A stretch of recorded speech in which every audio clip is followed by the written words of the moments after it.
자, 이재명 대표 오늘 입장문을 발표하면서 이 검찰의 조작 수사에 대한 공격을 이어가기도 했습니다. 오늘 오전 이재명 대표의 목소리입니다. 들어보시죠.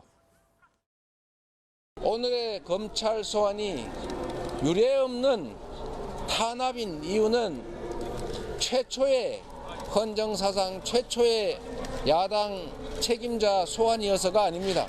무혐의로 처분된 사건을 다시 끄집어내서 없는 사건을 만드는 사법 쿠데타이기 때문입니다. 검찰의 왜곡과 조작이 상상을 초월하고 있습니다. 검찰의 이런 이상한 논리는 정적 제거를 위한 조작 수사, 표적 수사 외에는 설명할 길이 없습니다. 오늘 이 순간도 그러한 한 역사의 순간이라 생각합니다.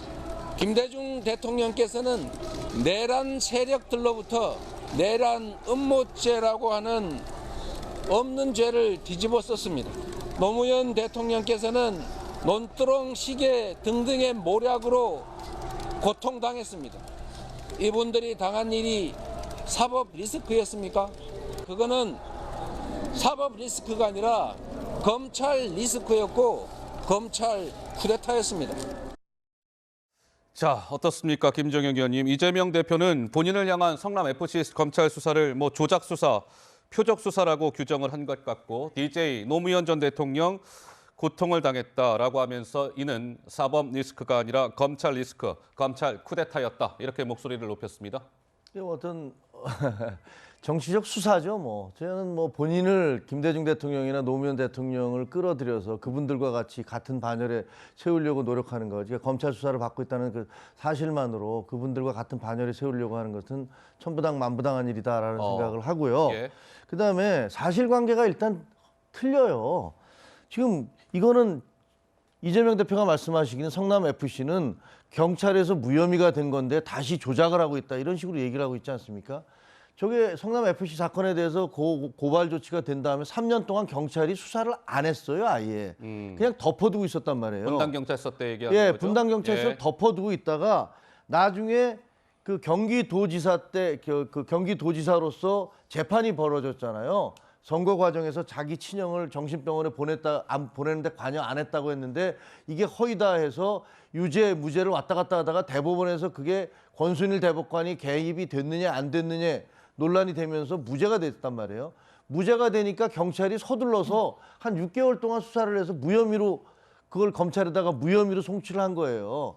그랬더니 검찰에서 그걸 받아보고 야 이게 어떻게 무혐의냐 이게 문제가 되지 않느냐 라면서 재기수사 명령을 내렸는데 네. 그때 성남지청 그때 부지청장이었나요? 이렇게 수사를 하겠다 그러니까 박은정 지청장이 하지 말라고 압력을 가해서 대표적인 친문 검사라고 비판받던 박은정 검사장이 하지 말라고 해서 부지청장이 사표를 냈다는 그런 기사가 나오고 막 그랬었지 않습니까? 예. 그러니까 사실관계를 완전히 뒤집고 있는 거예요. 가짜 사실관계가 그러니까 무혐의가 난 것을 재기 수사를 하는 것이 아니라 어찌 보면 경찰이 덮어두고 있던 것들이 검찰에 넘어가서 야 이건 문제가 있다라는 식으로 거꾸로 나와서 수사가 시작된 건데 예. 사실관계를 지금 제대로 얘기하고 있지 않으신 것 같고요. 무엇보다 저 수사가 진행됐던 것들 다 그 문재인 정부에서 벌어진 겁니다. 예. 그러니까 그 수사 자체 그때 당시에 검사가 이거 문제가 있습니다라고 얘기하는 것은 문재인 정권 때인데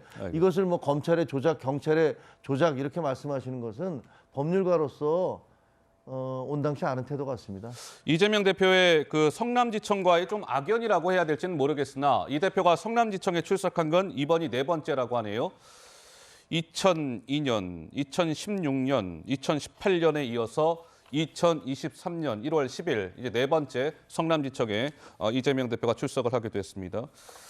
자, 입장문 좀 비교적 장시간 입장문을 읽은 이재명 대표 발표 마지막에는 검찰 수사와 관련해서 기자들과 좀 질의응답을 가졌는데 기자들과의 질의응답에서 이렇게 얘기했습니다. 잠깐 들어보시죠. 검찰은 그동안 정권의 시녀 노릇을 하다가 이제 권력, 정권 그 자체가 됐습니다. 정적 제거를 위한 조작 수사로 영장을 남발하고 수사 기소권을 남용하고 있습니다. 검찰 공화국의 이 횡포를 이겨내고 얼어붙은 정치의 거울을 뚫어내겠습니다. 당당하게 정치 검찰에 맞서서 이기겠습니다. 감사합니다. 네. 질의응답 전에 이제 질의응답에서의 싱크는 아니고 목소리는 아니고 이제 입장문 중에 하나의 목소리를 듣고 왔습니다. 어떠세요? 지금 천하람 변호사 보시기에는 이재명 대표의 저런 이야기들 글쎄요, 본인은 뭐 무고함을 열심히 강조하고 있는 것 같은데 어떻게 들으셨습니까? 아니, 뭐 본인 입장에서 하는 얘기겠죠. 예. 근데 이제 저는 이재명 대표야 수사를 당하고 있는 분이니까 뭐 수사가 부당하다 뭐 이런 얘기 뭐 할 수도 있다고 봅니다. 근데 저 주변에 같이 따라간 분들은 만약에 이게 유죄가 되게 되면 어떻게 하자라는 얘기인지, 더 나아가서 지금 민주당이라는 정당 자체가 지금 모두 다 이재명 대표의 뒤에 서가지고 이게 다 조작 수사다, 정치 탄압이다, 정적 제거다 이렇게 하고 계시는데 이 후과를 과연 누가 감당할 수 있을지 저는 잘 모르겠습니다. 게다가 이게 지금 굉장히 구체적인 얘기들이 나오고 있는 거거든요. 후원 얼마 해주고 뭐 하면 이게 뭐 인허가를 어떻게 해주고 용적률을 뭐 더 높여주고, 우리가 적극 행정이라는 게 기업이랑 이런 식으로 무슨 메뉴판 만들듯이 해가지고 여기 후원 얼마 하면 우리가 이거 해줄게 이거 하라는 건 아니지 않습니까? 저는 굉장히 지금 위태로운 상황인데 글쎄요, 이제 마지막으로 어찌 보면 좀 무리한 주장을 하고 계시는 거 아닌가 그렇게 보입니다. 예. 그러니까 이제 검찰에 맞서서 이기겠다라고 얘기까지 했습니다. 자, 그렇다면 조금 전에 제가 말씀드린 것처럼 이제 기자들과 질의응답을 가졌는데 이재명 대표 여기에서는 또 이런 얘기도 했습니다. 이어서 듣고 가시죠. 경찰이 무혐의 종결 지은 거에 대해서 검찰이 보완수사를 요청한 것을 이제 조작 사건이다 이렇게 말씀하셨는데요. 그 의도가 있다고 보십니까? 검찰은 이미 답을 정해놓고 있습니다. 답정 기소입니다. 그거는 누구나 다 아는 사실입니다. 기소를 목표로 두고 수사를 맞춰가고 있는 것입니다. 결국 진실은 법정에서 가릴 수밖에 없게 될 겁니다. 검찰에게 진실을 설명하고 설득하는 것은 의미가 없습니다.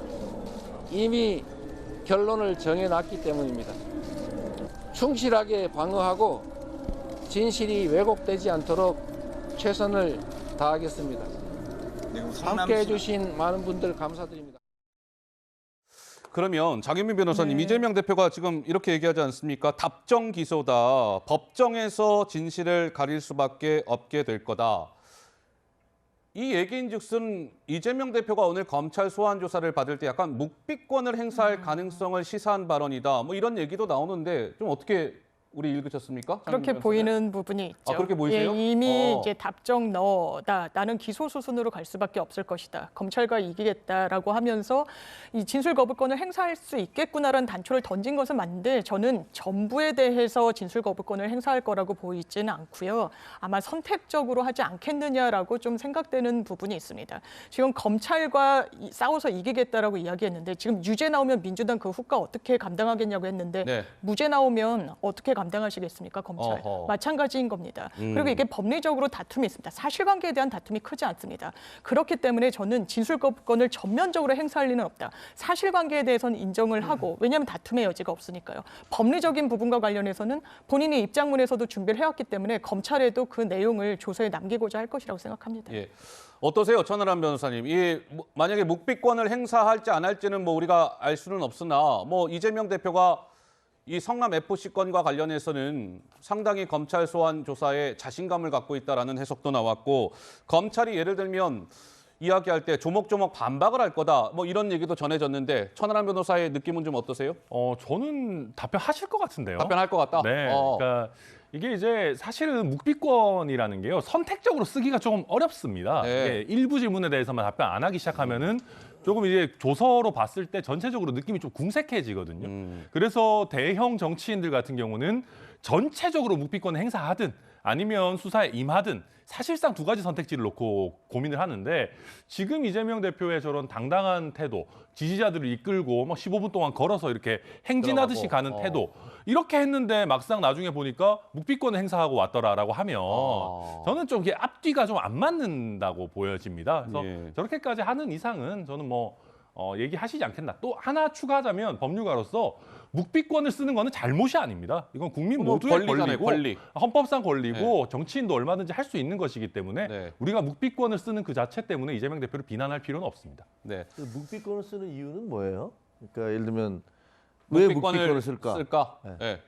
그러니까 뭐 이걸 여기서 뭐 길게 이론적으로 말씀드릴 수는 없겠지만 뭐 말씀하셨듯이 내가 여기서 괜히 이제 뭐 이런저런 얘기를 하는 것이 네. 뭐 추가적인 수사라든지 나에게 불리하게 작용할 수 있다라고 한다면 네. 누구나 자기 부재의 알겠습니다. 뭐 금지 원칙에 따라 쓸 수 있는 겁니다. 예. 김종혁 의원님 자연스러운 질문 좋았습니다. 아니 근데 앵커 저는 본능이 살아나신 거 아닙니까? 아니 그게 아니고 저는 그 이재명 대표는 변호사시잖아요. 네. 그 본인의 혐의에 대해서는 또 본인이 제일 잘 아시고 무슨 법률적인 문제에 대해서 일반인들처럼 발언을 잘못해서 실수를 한다든가 뭐 함정에 빠진다든가 이러시지 않을 거거든요. 예, 예. 그러니까 저는 뭐 본인이 적극적으로 그 진술을 해주셨으면 좋겠다라고 생각을 합니다.